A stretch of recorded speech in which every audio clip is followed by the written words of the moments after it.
യഅ്ജൂജ് മഅ്ജൂജ്. ഈസാ നബി അലൈഹി സ്വലാത്തു വസ്സലാമിന്റെ കാലത്തിലാണ്.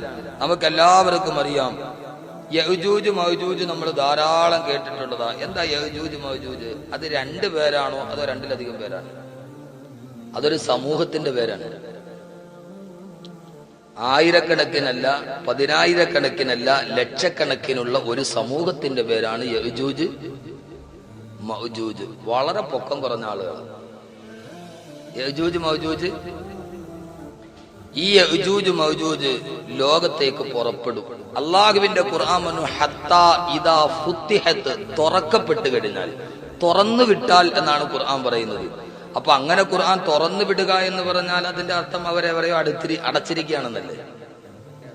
അപ്പൊ യഅ്ജൂജ് മഅ്ജൂജ് എന്ന് പറയുന്നത് 2 പേരല്ല, 2-ലധികമുള്ള ഒരു വലിയ ബഹുസ്വര സമൂഹമാണ്. അവരെ തുറക്കപ്പെടും എന്നാണ് ഖുർആൻ പറയുന്നത്. എവിടെയാണ് അടയ്ക്കപ്പെട്ടത്? അടയ്ക്കപ്പെട്ട സംഭവം ഖുർആൻ തന്നെ പറയുന്നുണ്ട്.